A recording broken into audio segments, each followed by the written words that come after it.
The Texas sun was just beginning to paint the horizon in shades of amber and gold when Samuel Harrison made his way across the ranch yard, his weathered boots crunching against the frost-covered ground. December mornings in West Texas could bite through a man's bones, but Sam barely noticed the cold anymore. These past 8 months since Margaret's passing, he'd grown numb to most everything. The cold, the heat, the changing seasons that once brought him such joy when shared with her. His daily routine had become mechanical: check the horses, inspect the water troughs, count the cattle, and return to his empty house where silence echoed louder than any storm. The Double M Ranch, named for Margaret Marie, his beloved wife of 15 years, sprawled across 3,000 acres of prime grazing land, making Sam one of the most successful cattle barons in Brewster County. But success felt hollow when you had no one to share it with. The ranch house stood like a monument to better times, its wraparound porch adorned with the rocking chairs where he and Margaret used to sit in the evenings, watching the sun set over their domain. Now those chairs sat empty,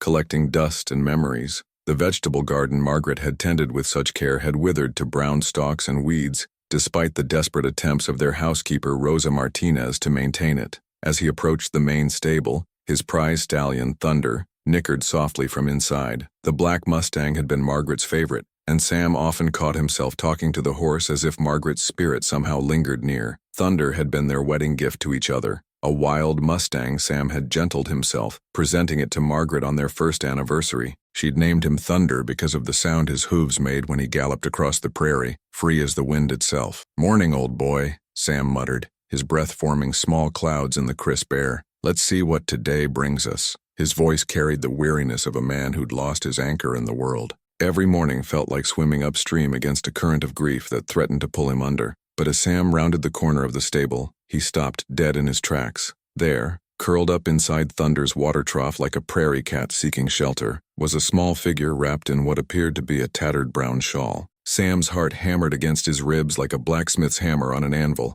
In all his 52 years through cattle rustlers, harsh winters, prairie fires, and Apache raids, he'd never seen anything quite like this. The figure stirred as his boots scraped against a loose stone. A young girl, she couldn't be more than 12 or 13, slowly lifted her head, revealing dirt-streaked cheeks and the most piercing green eyes Sam had ever seen, eyes that reminded him, with startling clarity, of Margaret's own emerald gaze. The resemblance was so striking it nearly knocked the wind from his lungs. "Please don't be afraid," the girl whispered, her voice trembling from cold and what seemed like bone-deep exhaustion. "I know this looks strange, but I had nowhere else to go." Her accent carried hints of somewhere farther east, maybe Arkansas or Tennessee, the kind of soft drawl that spoke of more civilized places than the harsh Texas frontier. Sam's hand instinctively moved to the Colt, .45 on his hip, a reflex born from years of frontier living where danger could wear any face. But something in the child's demeanor stopped him cold. She wasn't threatening, just frightened,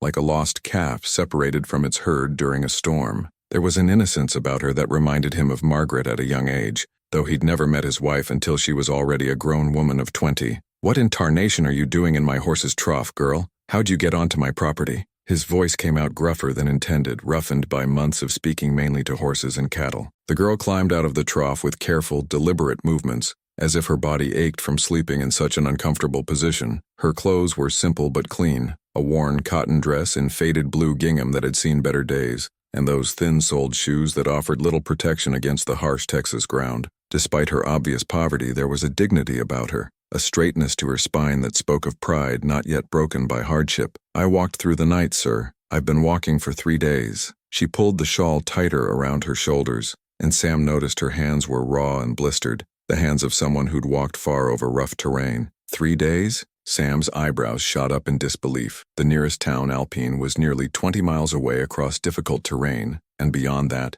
there was nothing but wilderness for miles in every direction. For a child to traverse such distance alone was nearly impossible and certainly dangerous. "Where are your parents, child? What's your name?" "My name is Emma, sir. Emma Walsh." She paused, studying his face with those unsettling green eyes that seemed far too old for her youthful features. "And my parents, they died in a fever last spring. Yellow fever swept through our settlement near Houston. I've been living with different folks since then, but..." She trailed off, wrapping the shawl tighter around her shoulders as if it could shield her from more than just the cold. Sam's expression softened despite his wariness. He'd seen enough hardship in his years on the frontier to recognize the look of genuine desperation when it stared him in the face. The Texas frontier was unforgiving to orphans, especially young girls with no family to speak for them and no money to their name. Too often, such children ended up in situations that no child should endure. But something else nagged at him, something he couldn't quite place. There was a familiarity about her that went beyond those startling green eyes, though he was certain he'd never seen her before in his life. Emma Walsh, he repeated slowly, rolling the name around on his tongue like he was tasting wine. That name, do I know you from somewhere? Have we met before? The girl's eyes brightened with what looked like hope mixed with nervousness, like someone about to reveal a secret they weren't sure would be believed. No, sir, we've never met, but I know you. You're Samuel Harrison, and your wife was Margaret Marie. She had golden hair that caught the sunlight like wheat fields in summer, and she loved to hum old hymns while she worked in her garden. She made the best apple pie in 3 counties, used cinnamon and just a touch of nutmeg, and she always said you were too stubborn for your own good, but that's what made her love you even more. The words hit Sam like a physical blow, making him stagger backward a step. The blood drained from his face, leaving him pale as prairie grass in winter. Nobody, and he meant nobody, knew those intimate details about Margaret. Her habit of humming Amazing Grace and How Great Thou Art while tending her vegetables, the way her hair looked like spun gold when backlit by the sun, her secret recipe for apple pie that she'd never shared with another living soul, even her teasing words about his stubborn nature. These were private moments, sacred memories between a husband and wife. How could you possibly know those things? His voice came out rougher than intended, edged with a mixture of grief and something approaching fear. Who told you about my Margaret? What game are you playing here, child? Emma reached inside her shawl with trembling fingers and pulled out something that made Sam's knees nearly buckle beneath him. It was a small silver locket, heart-shaped with intricate engravings of roses and thorns around the edges. The locket was tarnished with age but unmistakable. He knew every line of those engravings, had traced them with his fingers countless times. He'd placed that locket around Margaret's neck the day he buried her, along with her wedding ring and the small pearl earrings he'd bought her for their 10th anniversary in San Antonio. She told me herself, Mr. Harrison. Emma's voice was barely above a whisper, carried away by the morning breeze that rustled through the mesquite trees. She came to me in dreams, night after night, showed me the way here across the prairie. She said you needed help, that you were drowning in sorrow like a man caught in a flash flood, and that I was meant to be here. She said when you saw this, you'd understand. Sam's world tilted on its axis like a wagon with a broken wheel. He'd been a practical man his entire life, believing in hard work, honest dealing, and the things he could see and touch with his own hands. Ghosts and spirits were for campfire stories and old wives' tales told to frighten children. His faith, while strong, was rooted in the here and now. Sunday services at the little church in Alpine, prayer before meals, and the belief that the dead rested in peace until Judgment Day. But there was no denying what he saw before him. Margaret's locket, somehow around this strange child's neck, along with details no living soul should know. The very secrets he'd never shared with another human being. Not even with Father Miguel during confession or with Doc Peterson during Margaret's final illness. That's impossible, he breathed. But even as he said it, doubt crept into his voice like water seeping through adobe walls. I buried that locket with her. I watched them lower the coffin into the ground with my own eyes. I threw the first handful of dirt myself. Thunder chose that moment to poke his massive head out of his stall, and instead of his usual skittish behavior around strangers, the stallion walked directly to Emma and nuzzled her shoulder with the gentleness he'd only ever shown to Margaret. Sam stared in amazement. Thunder had barely tolerated anyone except Margaret,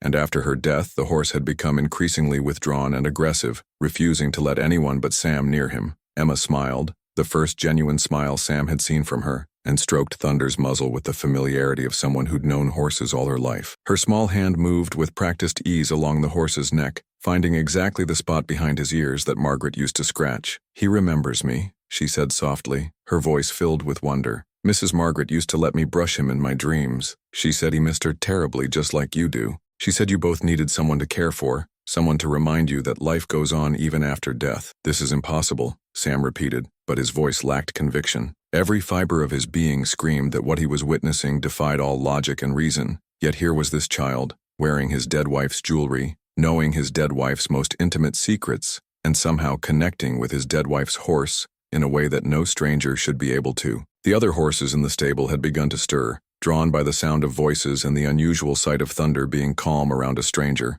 But instead of the nervous whinnying Sam expected, they seemed peaceful, almost content. Even his most temperamental mare, Duchess, stretched her head over her stall door to get a better look at Emma, showing none of her usual aggressive behavior. The morning sun climbed higher, casting longer shadows across the ranch yard like fingers reaching toward some unknown truth. Sam realized he was standing at the threshold of something that would either destroy his sanity or change his life forever. The rational part of his mind, the part that had built this ranch from nothing, that had survived droughts and floods and market crashes, demanded he take the girl to town, turn her over to Sheriff Morrison, and investigate how she'd come by Margaret's belongings. Surely there was some logical explanation, some confidence game being played on a grieving widower. But another part of him, a part that had been dormant since Margaret's death, buried beneath layers of grief and isolation, whispered that perhaps, just perhaps, love could transcend even death itself. Maybe the bond between him and Margaret had been strong enough to reach across whatever divide separated the living from the dead.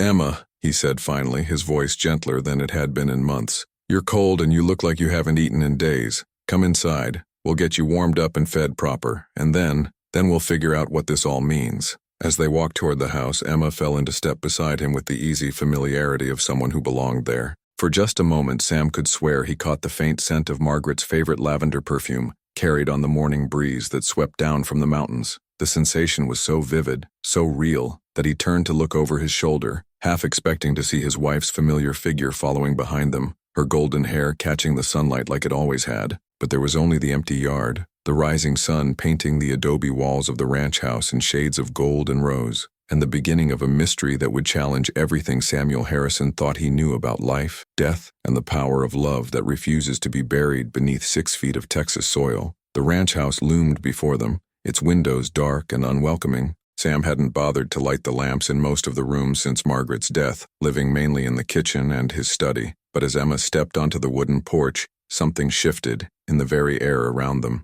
The house seemed to exhale, as if it had been holding its breath for 8 long months and could finally breathe again. What secrets did this strange child carry in her young heart? How had she come to possess Margaret's most treasured belongings? And perhaps most importantly, could a broken man's heart learn to beat again, even in the face of the impossible? The answers lay ahead, in the days to come, as the walls between the living and the dead began to blur in ways Sam never thought possible. But for now he had a hungry child to feed and questions that burned in his chest like prairie fire, demanding answers that might change everything he believed about the nature of love, loss, and the mysterious ways that fate could work in a man's life. Chapter 2. Breakfast and Revelations. The kitchen of the Double M Ranch had once been the heart of the home, filled with the sounds of Margaret's humming, the sizzle of bacon in the cast-iron skillet, and the rich aroma of fresh coffee that could wake a man from the soundest sleep. Now it felt hollow and unused, despite Rosa Martinez's best efforts to keep it clean and functional during her twice-weekly visits from town.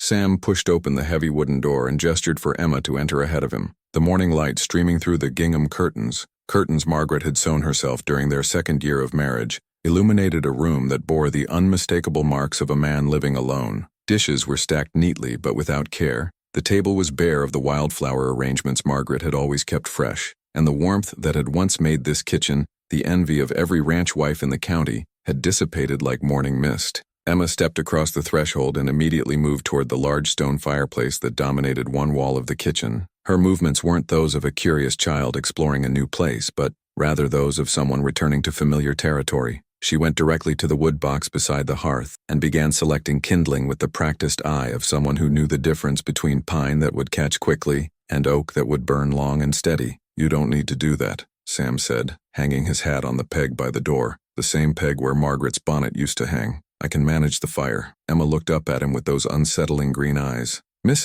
Margaret always said the secret to a good breakfast fire was to start with paper birch bark if you had it, then add pine kindling in a teepee shape, and save the oak logs for when the flames were strong enough to catch them proper." She demonstrated as she spoke, her small hands moving with surprising skill. "She said you never could get the hang of building a proper cooking fire, that you always tried to rush it with too much wood too fast." Sam's breath caught in his throat. Margaret had indeed complained about his fire-building technique, but those conversations had taken place in the privacy of their bedroom, gentle teasing between husband and wife. How could this child possibly know such intimate details? "She also said," Emma continued, blowing gently on the emerging flames, "that you make coffee strong enough to wake the dead, but you never could manage eggs without burning the edges." The fire caught properly, casting dancing shadows across her young face. "She used to get up early just so she could make your breakfast the way you liked it, even though you told her 100 times she didn't need to fuss." The accuracy of Emma's words hit Sam like a physical blow. Margaret had indeed risen before dawn every morning for 15 years, insisting on preparing his breakfast personally, despite his protests that he could manage for himself. It had been one of their small daily rituals, an expression of love that he'd taken for granted until it was gone. "Where did you hear these things?" Sam's voice was barely above a whisper. "Nobody knew about those private moments between my wife and me." Emma stood up, brushing dust from her worn dress, and moved to the large wooden cabinet where Margaret had kept her dishes. Without hesitation, she opened the correct door and reached for the blue ceramic plates that Margaret had brought from her family home in Virginia, plates that Sam hadn't used since the funeral, unable to bear the memories they carried. "She told me, Mr. Harrison, in the dreams." Emma's voice carried a certainty that was both childlike and somehow ancient. "She said you'd been eating off tin plates and drinking from chipped mugs since she passed, that you'd forgotten how to care for yourself proper. She said it broke her heart to see you living like a saddle tramp instead of the gentleman she married." Sam looked down at his clothes, the same shirt he'd worn for 3 days, pants that needed washing, boots caked with mud and manure. When had he stopped caring about his appearance? When had he stopped seeing himself through Margaret's loving eyes? "I'll make us some breakfast," he said roughly, moving toward the stove. "Then we're going to sit down, and you're going to explain to me exactly how you came to have my wife's locket, and know things that no living soul should know." "Yes, sir," Emma replied, but she didn't sit down as he expected. Instead, she moved to the pantry with the same uncanny familiarity she'd shown throughout the house. Mrs. Margaret kept her good coffee beans in the blue tin on the second shelf, and she always said the secret to proper flapjacks was to add just a pinch of vanilla, and not to overmix the batter. Against his better judgment, Sam found himself stepping aside to let Emma work. She moved through Margaret's kitchen with an ease that was both comforting and deeply unsettling, her small hands reaching for ingredients and utensils in exactly the right places. She found Margaret's special mixing bowl, the one with the tiny chip on the rim that Margaret had refused to throw away because it had been her grandmother's, and began combining flour, eggs, and milk with the practiced motions of someone who'd done it countless times before. "You cook?" Sam asked, settling into his usual chair at the wooden table. "Yes, sir. I've been cooking since I was old enough to reach the stove standing on a chair. After my parents died." She paused, her hands stilling for just a moment. "Well, folks expect you to earn your keep, and cooking was something I was good at." As Emma worked, Sam found himself studying her profile. In the morning light, the resemblance to Margaret was even more striking. It wasn't just the green eyes, it was the way she held her head, the graceful movements of her hands, even the way she hummed softly under her breath while she cooked. The tune was "Amazing Grace," the same hymn Margaret had hummed every morning while preparing breakfast. "How old are you, Emma?" Sam asked, though he thought he knew the answer. 13, sir. I'll be 14 come spring." She poured batter onto the hot griddle, where it sizzled and bubbled exactly the way Margaret's flapjacks used to. "Mrs. Margaret said you'd want to know that she was 13 when her own parents died, that she understood what it felt like to be alone in the world with nowhere to belong." Sam's coffee cup rattled against the table as his hand began to shake. Margaret had indeed been orphaned at 13, losing both parents to cholera during the epidemic of 1847. She'd rarely spoken of those painful years, and never to anyone outside their marriage. It was information that wouldn't be found in any church record or town gossip. It lived only in the private conversations between husband and wife, shared during quiet evenings on the front porch, or whispered in the darkness of their bedroom. "This is impossible," Sam muttered, more to himself than to Emma. "Dead people don't send messages through orphaned children. There has to be some other explanation." Emma flipped the flapjacks with Margaret's favorite spatula, the one with the worn wooden handle that fit perfectly in her small hand. "Mrs. Margaret said you'd have trouble believing. She said you always were too practical for your own good, that you'd want to find a logical explanation for everything instead of just accepting that some things in this world are bigger than what we can understand." She turned from the stove, and for just a moment, with the morning light behind her and flour dust on her apron,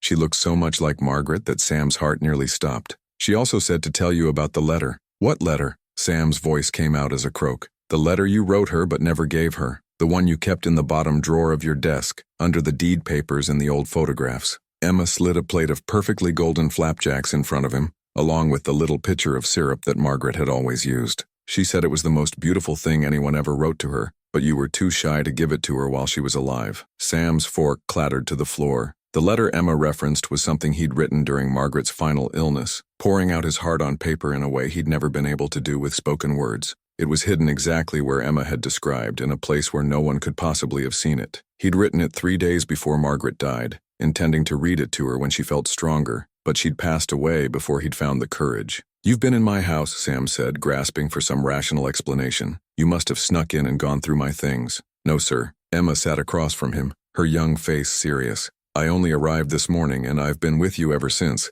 But Mrs. Margaret showed me things in the dreams. She said that letter meant everything to her, even though you never shared it. That somehow she knew what was in your heart even when you couldn't find the words." Emma reached into her pocket and pulled out a folded piece of paper, yellowed with age and worn soft from handling. She placed it gently on the table between them. "She wanted you to have this back. She said it's time you stopped hiding your feelings from the world." With trembling fingers, Sam unfolded the paper and immediately recognized his own handwriting. The letter he'd written to Margaret during her final days, telling her how much she meant to him, how empty his life would be without her, how her love had transformed him from a rough cowboy into a man worthy of her devotion. Every word was exactly as he'd written it, but that wasn't what made his hands shake and his vision blur. At the bottom of the letter, in Margaret's own handwriting, the elegant script he knew as well as his own, were words he'd never seen before. "My dearest Sam, your love was always enough, even when you couldn't find the words to say it. Now I need you to find the strength to love again, to let someone else into that heart I know is still capable of such tenderness. Emma is the daughter we never had, the blessing I'm sending to remind you that life is for the living. Trust her, care for her, and let her show you the way back to joy. All my love, always and forever, Margaret." Sam stared at the letter until the words blurred through his tears. Margaret's handwriting was unmistakable. He'd seen it on shopping lists, birthday notes, and love letters for 15 years. But this message, this impossible message, had definitely not been there when he'd hidden the letter away after her funeral. "How?" was all he could manage to whisper. Emma reached across the table and placed her small hand over his work-roughened one. Her touch was warm and real, the touch of a living child, not some ghostly apparition. "Love doesn't die, Mr. Harrison. It just changes form. Mrs. Margaret's love for you is still here, still real, still trying to take care of you even from beyond. And now it's my job to help you remember how to live again." Outside, the morning sun climbed higher over the Texas prairie, and somewhere in the distance, cattle lowed as they moved toward water. The familiar sounds of ranch life continued as they always had, but inside the kitchen of the Double M Ranch, two souls, one grieving and one lost, sat across from each other over breakfast, connected by an impossible bond that defied all earthly understanding. Sam looked at this strange child who had appeared in his horse's trough, wearing his dead wife's locket and carrying secrets no living person should know. He thought about the practical explanations his mind demanded, the logical reasons that would make sense of the impossible. But as he watched Emma eat her flapjacks with delicate bites that reminded him so much of Margaret's own table manners, he found himself wondering if perhaps the greatest mystery wasn't how she knew these things, but why she'd been sent to him. What did Margaret want him to understand? What was this child supposed to teach him about love, loss, and the possibility of healing? And most importantly, could he find the courage to trust in something beyond his own understanding? To believe in love that transcended even death itself? The answers would come in time, but for now, Sam Harrison sat in his kitchen with a mysterious child, eating the best flapjacks he'd tasted since Margaret died,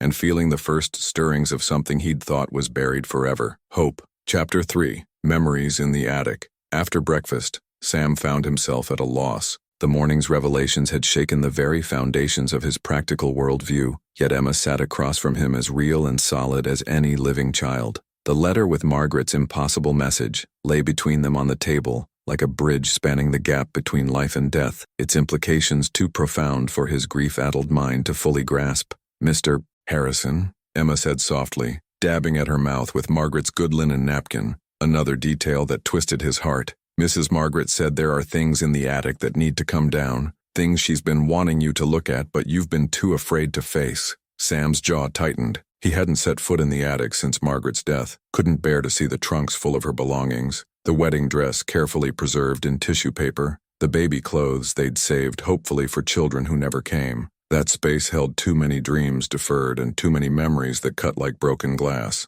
"I don't go up there," he said roughly. "There's nothing in that attic but old things better left alone." Emma's green eyes, so like Margaret's, filled with a compassion that seemed far beyond her 13 years. "She knows it hurts, Mr. Harrison, but she said the pain you're carrying is heavier than any trunk or box up there. She said sometimes the only way to heal a wound is to clean it out proper, even if it stings." Despite his reluctance, Sam found himself following Emma up the narrow wooden stairs that led to the attic space beneath the ranch house's peaked roof. His boots felt like they were made of lead, each step taking tremendous effort. The last time he'd climbed these stairs, it had been to store Margaret's things away, unable to look at them but equally unable to part with them entirely. Emma pushed open the heavy door and stepped into the dusty space. Afternoon sunlight streamed through the small window at the far end, illuminating motes of dust that danced in the still air. The attic was exactly as Sam had left it 8 months ago, trunks stacked neatly along the walls, boxes labeled in Margaret's careful handwriting, and draped furniture that looked like sleeping ghosts in the dim light.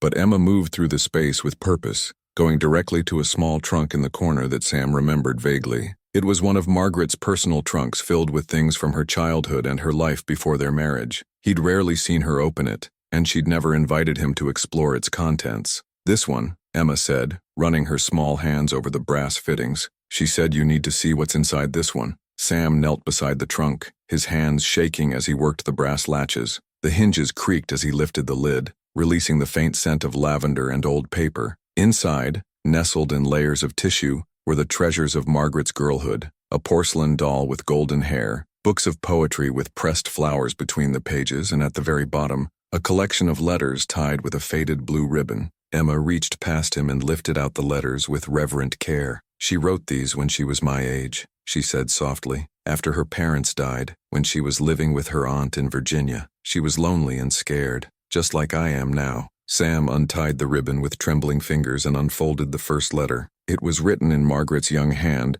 less refined than the elegant script he'd known but unmistakably hers. The letter was addressed to Mama and Papa and dated 1848, just months after her parents' death. "Dear Mama and Papa, I miss you something terrible. Aunt Helen is kind enough, but she doesn't understand why I cry at night or why I can't seem to find joy in anything anymore. I feel like I'm walking through life like it's a dream, like nothing is real or matters anymore. I keep thinking that if I just try hard enough, I can make everything go back to the way it was before you got sick. But I know that's not how the world works." Sam's vision blurred as he read the raw pain in his wife's childhood words. He'd known Margaret had been orphaned young, but she'd rarely spoken of those dark years. Reading her private thoughts from that time of grief and loss was like looking into a mirror that reflected his own shattered heart. "Keep reading," Emma whispered. She wanted you to see all of them. Letter after letter revealed Margaret's journey through grief, the anger, the bargaining with God, the deep depression that had nearly consumed her young spirit. But as Sam read on, he began to see a transformation taking place on the yellowed pages.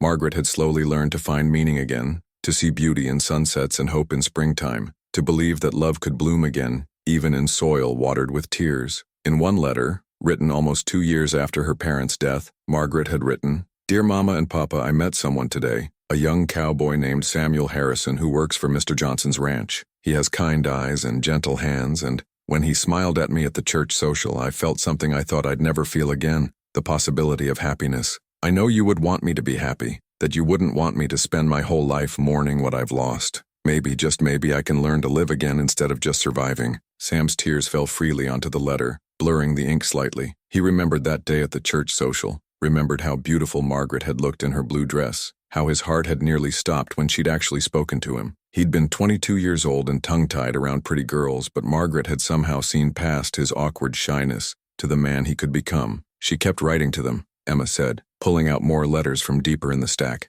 "All through your courtship, your wedding, the early years of your marriage. She never stopped talking to them, never stopped loving them, but she learned that loving the dead didn't mean she had to stop loving the living." The later letters chronicled Margaret's joy in their growing love, her excitement about their wedding plans, her hopes for children, and dreams for their future together. But woven throughout was a recurring theme: gratitude to her deceased parents for somehow guiding her toward happiness, for sending her signs and comfort when she needed it most. In one letter written just after their first anniversary, Margaret had penned words that made Sam's heart ache with their prophetic accuracy. "Dear Mama and Papa, Samuel is everything I could have asked for in a husband and more, but I know that someday one of us will have to face what I faced when I lost you. I pray it's not for many, many years, but if something happens to me first, I want you to help him the way you helped me. Don't let him give up on love. Don't let him think that grief is a grave he has to lie down in. Send him someone to remind him that life is still worth living, that love is still worth risking. Promise me you'll watch over him if I can't." Sam couldn't read any further. The letter fell from his hands as sobs racked his body. 8 months of held-back grief pouring out of him like water from a broken dam. Emma moved closer, her small arms wrapping around his broad shoulders in a gesture so reminiscent of Margaret's comfort that it only made him cry harder. "She knew," Emma whispered, her own voice thick with emotion. Somehow she knew that you'd need help finding your way back to life. She asked them to send someone, and they sent me. Through his tears, Sam looked at this mysterious child who'd appeared in his horse's trough, carrying his dead wife's locket and impossible knowledge. Emma's face was streaked with tears of her own, but her green eyes held the same compassionate strength that had drawn him to Margaret all those years ago. "Who are you really?" Sam asked, his voice broken and raw. "How can you know all these things? How can you be here?" Emma wiped her eyes with the back of her hand, leaving streaks in the dust on her cheeks. "I'm exactly who I said I am, Mr. Harrison. I'm Emma Walsh. I'm 13 years old and my parents died of yellow fever, but I'm also something else. I'm the answer to Mrs. Margaret's prayers, sent by people who love you both and want you to be happy again." She gestured toward the letters scattered around them. She learned that love doesn't end with death, that the people we lose can still watch over us, still send us help when we need it most. Your Margaret found her way back to joy after losing her parents, and now she's trying to help you find yours. Sam picked up another letter, this one from late in Margaret's life. The handwriting was shakier. She must have written it during her final illness, but the words were clear. "Dear Mama and Papa, I'm scared. The doctor says there's nothing more they can do, and Samuel tries to be strong for me, but I can see the fear in his eyes. I'm not afraid of dying. I know I'll see you again soon, but I'm terrified of what will happen to Sam. He loves so deeply, but he doesn't know how to let that love transform into something that can sustain him when I'm gone. Please, if there's any way you can help him, any way you can send him comfort and guidance, please do. He deserves to be happy, to love again, to remember that life is a gift even when it's hard. Don't let my death destroy the beautiful man I fell in love with." As Sam read Margaret's final plea, written in her own hand during her darkest hour, everything began to make a terrible, wonderful sense. The letters were proof of Margaret's lifelong belief in the continuation of love beyond death, her faith that the people we lose can still influence our lives in mysterious ways. And Emma, impossible as it seemed, was the physical manifestation of that belief, the answer to Margaret's desperate prayer for his healing. "She really sent you," Sam said, not a question, but a statement of dawning acceptance. "Somehow, some way, my Margaret reached across whatever separates the living from the dead and brought you to me." Emma nodded, her young face solemn. "She said you'd understand eventually. She said you were too smart and too loving to stay broken forever, that you just needed someone to remind you who you really are underneath all that grief." Sam looked around the attic, at Margaret's things that had seemed like monuments to loss just hours ago, but now felt like treasures holding the key to understanding. The pain was still there, sharp and real, but it was no longer the only thing he could feel. Alongside the grief was something else,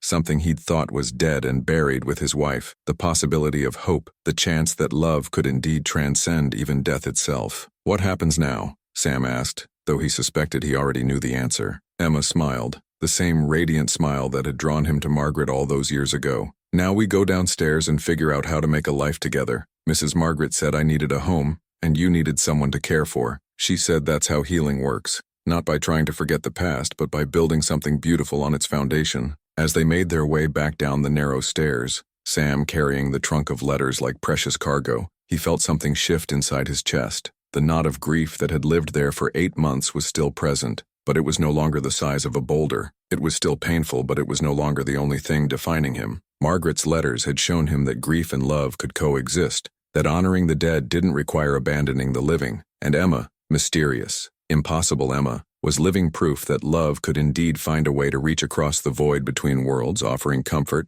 guidance, and the promise of healing to those left behind. The sun was beginning to set over the Texas prairie, painting the sky in shades of gold and rose that reminded Sam of better times. But for the first time in 8 months, he wasn't dreading the approaching night. Instead, he was curious about what tomorrow might bring, and what other miracles might be waiting in the ordinary moments of a life shared with this extraordinary child who'd been sent by love itself. Chapter 4. The Town's Questions. 3 weeks had passed since Emma's arrival at the Double M Ranch, and the transformation was nothing short of miraculous. The house that had echoed with silence now hummed with activity. Emma had proven herself to be not just a capable cook and housekeeper, but a companion whose presence brought light back into the darkest corners of Sam's existence. Word travels fast in small frontier towns, and Alpine, Texas was no exception. By the time Sam made his weekly trip to town for supplies, bringing Emma with him for the first time, the entire population of 300 souls had heard some version of the story. A mysterious orphan girl had appeared at the Harrison Ranch,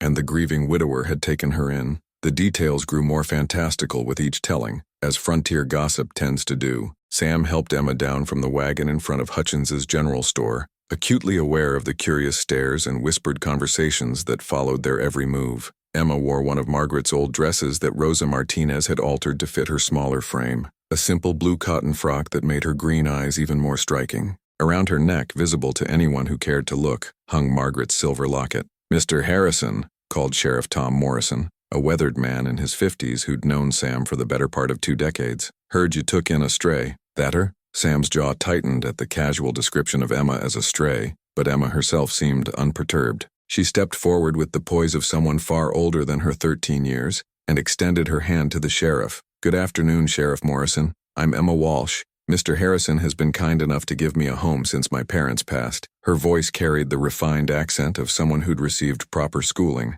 not the rough drawl common to most frontier children. Sheriff Morrison shook her hand, his eyes sharp and assessing. "Emma Walsh, is it? And where might you be from, Miss Walsh?" "Originally from a settlement near Houston, sir. My parents, John and Mary Walsh, died of yellow fever last spring. I've been making my way since then, looking for somewhere to belong." Emma's story was consistent with what she'd told Sam, but something in the sheriff's expression suggested he wasn't entirely satisfied. "Mighty long way from Houston to here," Morrison observed. "How'd you manage that journey on your own, young lady?" Before Emma could answer, a new voice joined the conversation. "Sam Harrison, is that you?" Dr. William Peterson approached, his medical bag in hand and concern written across his lined face. Dr. Peterson had been the one to tend Margaret during her final illness, and Sam knew the good doctor blamed himself for being unable to save her. "Doc," Sam nodded, placing a protective hand on Emma's shoulder. "I'd like you to meet Emma Walsh. Emma, this is Dr. Peterson." Dr. Peterson knelt to Emma's eye level, his professional instincts taking over. "Hello, Emma. You look like you could use some good meals and plenty of rest.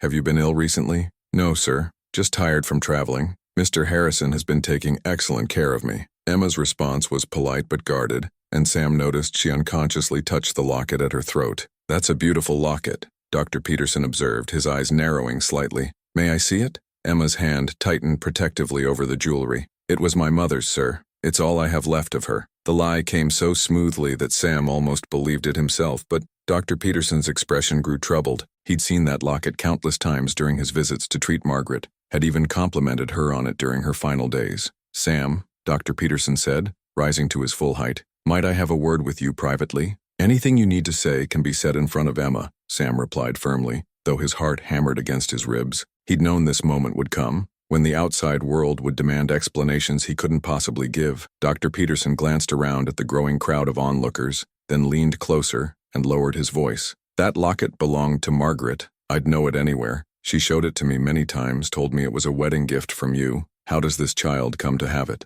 The question hung in the air like smoke from a prairie fire, heavy with implications. Sam felt the weight of every stare, heard the sharp intake of breath from Mrs. Hutchins, who'd been pretending not to listen from behind the store counter. In a small town, accusations of grave robbing or worse could destroy a man's reputation overnight. "I gave it to her," Sam said finally, his voice steady despite the turmoil in his chest. "Emma reminded me so much of Margaret at that age, and I thought Margaret would have wanted her to have it. It wasn't entirely a lie, but it wasn't the whole truth either." Dr. Peterson studied Sam's face with the keen eyes of a man who'd learned to read people during 30 years of frontier medicine. "Sam, Margaret was buried with that locket. I saw you place it around her neck myself just before." Dr. Peterson's voice trailed off, but the implication was clear. Emma stepped forward, her young voice cutting through the tension like a blade. "Dr. Peterson, may I ask you something?" "Of course, child." "When Mrs. Margaret was sick, did she ever talk about dreams? About people she'd lost coming to visit her in her sleep?" Dr. Peterson's eyes widened slightly. "How could you possibly know about that?"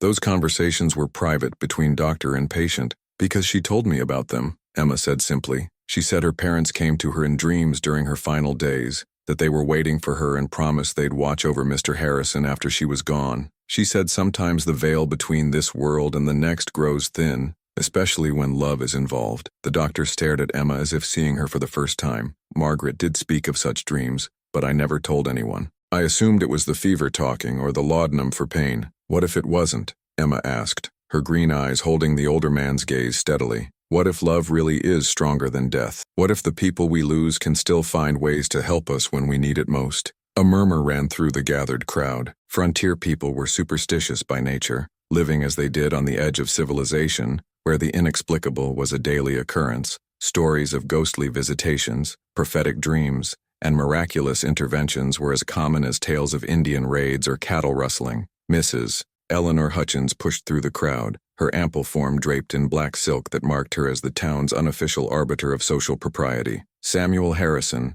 are you seriously expecting us to believe that your dead wife somehow sent this child to you? It's blasphemous nonsense." "Is it?" asked a new voice from the edge of the crowd. Father Miguel Santos, the elderly priest who served Alpine's small Catholic community, stepped forward. His weathered face bore the marks of a man who'd seen much in his 70 years, both in his native Mexico and on the American frontier. "Father," Mrs. Hutchins sputtered, "surely you don't believe in such superstitious foolishness." Father Miguel smiled gently. "I believe in love that transcends death, Mrs. Hutchins. I believe in mysteries that our limited understanding cannot fully grasp, and I believe that God works through many instruments to bring comfort to those who suffer." He turned to Emma, studying her face with eyes that seemed to see beyond the physical world. "Child, you carry yourself with the bearing of someone who has seen much grief, but has not let it destroy your spirit. That is a rare gift." "Thank you, Father," Emma replied respectfully. "Mrs. Margaret said you were a wise man who understood that faith and love are bigger than the rules people try to put around them." Father Miguel's eyebrows rose. "Margaret spoke of me to you?" "In the dreams, Father. She said you were the one who helped her understand that love doesn't end with death, that the bonds we form in this life continue in ways we can't always see or understand." The priest nodded slowly. "I did indeed counsel Margaret during her illness about the eternal nature of love, but those conversations took place in the privacy of the confessional. How could you know of them?" "Because love finds a way," Emma said simply. "Because the people who care about us don't stop caring just because they've moved on to whatever comes next." Sheriff Morrison had been listening to this exchange with growing skepticism. "Now hold on just a minute. I don't care how much philosophy we throw around here, there are practical questions that need answering. This child appears out of nowhere with jewelry that belonged to a dead woman, knows things no stranger should know, and we're supposed to just accept it as some kind of miracle?" He turned to Sam, his expression stern. "Harrison, I've known you for 20 years, and I know you're grieving something fierce. But if this girl stole that locket from Margaret's grave, or if there's some kind of confidence game being played here, I need to know about it."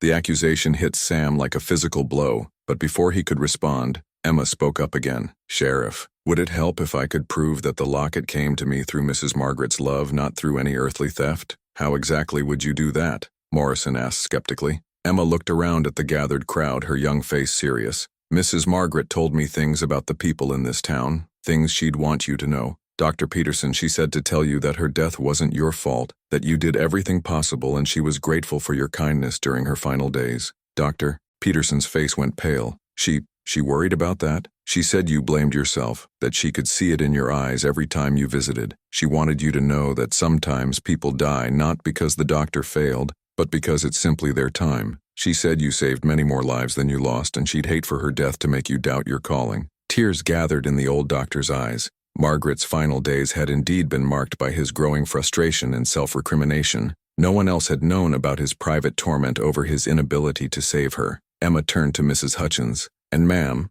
Mrs. Margaret said to tell you that she never minded your sharp tongue because she knew it came from a good heart. She said you were the first to bring food when anyone in town was sick, the first to offer help when times were hard. She said underneath all that proper behavior, you had the biggest heart in Alpine." Mrs. Hutchins's stern expression crumbled. She said that? She did. She also said that your criticism of others came from your own fear of not being good enough, but that God loved you exactly as you are, sharp edges and all." One by one, Emma shared messages that Margaret had supposedly given her for various townspeople, words of comfort, forgiveness, and understanding that cut straight to the heart of each person's deepest fears and regrets. The messages were so specific, so intimately personal, that even the most skeptical began to wonder if perhaps there was more to this mystery than simple fraud. Father Miguel listened to each revelation with growing wonder. Finally, he stepped forward and placed his hands on Emma's shoulders. "Child, I have lived long enough to recognize the hand of providence when I see it. Whatever brought you to Samuel's ranch, whatever power gave you these insights into our hearts, it comes from love, not from darkness." He turned to address the crowd. "My friends,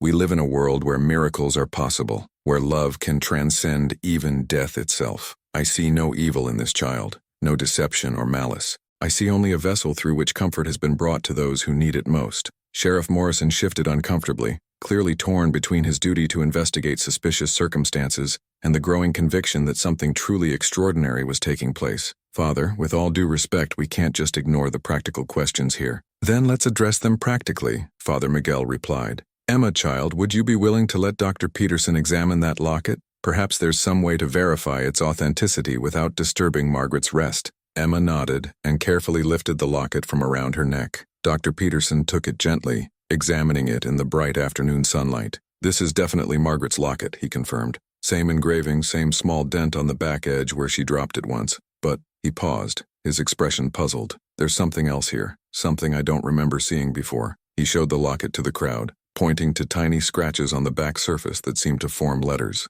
It looks like someone engraved something here recently, Dr. Peterson said slowly. The scratches are fresh, not tarnished like the rest of the locket. It says, "For Emma, with all my love, M." A collective gasp rose from the crowd. Sam stared at the inscription, his heart pounding. He had definitely not engraved those words, and the locket had been smooth and unmarked when he'd placed it around Margaret's neck 8 months ago. How? Sheriff Morrison whispered. How is that possible? Emma took the locket back and fastened it around her neck with steady hands. Love finds a way, Sheriff. It always finds a way. As the crowd began to disperse, buzzing with speculation and wonder, Sam found himself standing with Emma, Father Miguel, and Dr. Peterson in the growing shadows of late afternoon. The practical questions remained unanswered, but something had shifted in the town's perception of the mysterious girl who'd appeared at the Double M Ranch. Sam, Dr. Peterson said quietly, I don't pretend to understand what's happening here, but I know healing when I see it. That child has brought you back from a dark place,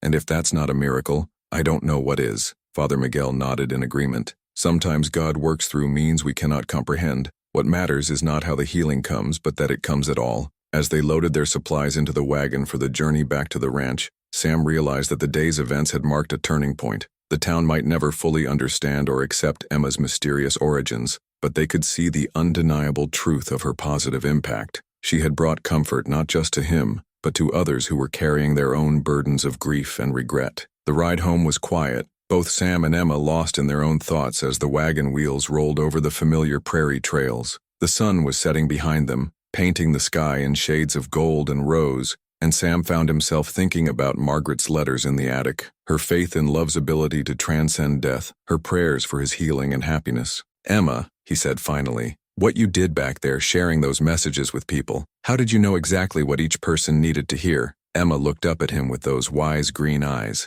Mrs. Margaret taught me that love means seeing people as they really are, understanding their fears and hopes and forgiving their mistakes. When you love someone truly, you know what words they need to hear to find peace. And the locket? The inscription that wasn't there before? Emma smiled, touching the silver heart that lay against her chest. Some things don't need explanations, Mr. Harrison. Some things just need to be accepted with gratitude. As the ranch house came into view, its windows glowing warmly in the gathering dusk, Sam felt a profound sense of peace settle over him. The questions might never be fully answered. The mystery might never be completely solved, but perhaps that wasn't important. What mattered was that love had found a way to reach across the void between worlds, bringing healing to the broken and hope to the hopeless. Tomorrow would bring new challenges, new questions from skeptical neighbors, and the ongoing task of building a life with this extraordinary child who'd been sent by love itself. But tonight, Sam Harrison would go to sleep in a house that felt like home again, with the sound of Emma's gentle breathing in the room next door, and the conviction that Margaret's love continued to watch over them both. The dead might not be able to return, but their love could live on in the hearts of those they left behind, working through mysterious means to bring comfort, guidance, and the promise that no one who loves truly ever truly dies. In the end, that might be the greatest miracle of all. Chapter 5. A new beginning. 6 months had passed since Emma's arrival at the Double M Ranch, and spring had returned to the Texas prairie with its usual burst of wildflowers and new life. The transformation in both the ranch and its inhabitants was complete. What had once been a monument to grief had become a home filled with laughter, purpose, and the quiet contentment that comes from healing shared between kindred spirits. Emma had grown during those months, not just in height, but in confidence and belonging. Her 13th birthday had been celebrated with a cake that would have made Margaret proud, surrounded by the newfound community of ranch hands, neighbors, and townspeople who had come to accept her mysterious origins as simply another of life's unexplainable blessings. Sam stood on the front porch in the early morning light, watching Emma in Margaret's garden. The plot that had withered to weeds during his months of grief now bloomed with vegetables and flowers, tended by hands that seemed to understand instinctively what each plant needed to thrive. Emma hummed as she worked, the same hymns Margaret had loved, but the sound no longer brought pain. Instead, it filled Sam with a deep sense of continuity, as if love itself was singing through the voices of those who understood its eternal nature. "She's got your wife's touch with growing things," observed Jake Martinez, Rosa's husband, and the ranch's longtime foreman. He'd ridden up while Sam was lost in contemplation, and now sat his horse easily beside the porch steps. "That she does," Sam agreed, his voice warm with affection and pride. "Never seen anything like it." Plants that were barely surviving all winter started flourishing the week after she arrived. Jake nodded, his weathered face serious. "That little girl's got a gift, Mr. Harrison. Not just with plants, with people too. You seen how the hands work better when she's around? How even the ornery cattle settle down when she talks to them?" Sam had indeed noticed. Emma had a way of bringing out the best in everyone around her, from the surliest ranch hand to the most skittish horse. It was as if she carried an aura of peace that infected everyone in her vicinity, reminding them of their better angels and their capacity for kindness. "Jake," Sam said, settling into one of the porch chairs that no longer sat empty, "I want to ask you something, and I need your honest answer." "Always, Mr. Harrison. Do you think I'm a fool for believing what I believe about how Emma came to be here?" Jake was quiet for a long moment, watching Emma as she carefully transplanted seedlings with the patience of someone far older than her years. "Mr. Harrison, I've been working this land for 20 years, and I seen things out here that city folks would never believe. Horses that found their way home across hundreds of miles of prairie, cattle that survived blizzards by following paths no human planned, storms that changed direction just in time to miss the ranch house. This land teaches you that there's more to life than what you can see and touch." He paused, his dark eyes thoughtful. "My Rosa, she talks to her saints every day, lights candles for people who've been dead longer than we've been alive. She believes they watch over us, guide us, send us help when we need it most. How's what happened with Emma any different from that?" "Some folks in town still think I've lost my mind," Sam admitted. "Sheriff Morrison keeps asking questions, and Mrs. Hutchins looks at Emma like she's waiting for her to sprout horns and a tail." "And what do you care what they think?" Jake asked bluntly. "You tell me, Mr. Harrison, are you happier now than you were 8 months ago?" The question was so simple, yet it cut straight to the heart of everything. "Happier than I ever thought I'd be again," Sam replied without hesitation. "Then that's all that matters. Love takes many forms, Mr. Harrison. Sometimes it's a wife who makes your coffee just the way you like it. Sometimes it's a child who shows up when you need her most, carrying messages from beyond. The form don't matter. The healing does." Emma looked up from her work and waved at the two men, her face bright with the joy of someone who'd found her place in the world. Sam waved back, feeling his heart swell with an emotion he'd thought died with Margaret. Not the same love that would always belong to his wife, but a different kind of love, no less powerful for being different. After Jake rode off to check on the cattle, Sam made his way down to the garden where Emma was putting the finishing touches on a new herb bed. She'd planted it in the exact spot where Margaret's roses used to bloom, but instead of the sadness he'd expected to feel, Sam found the sight comforting.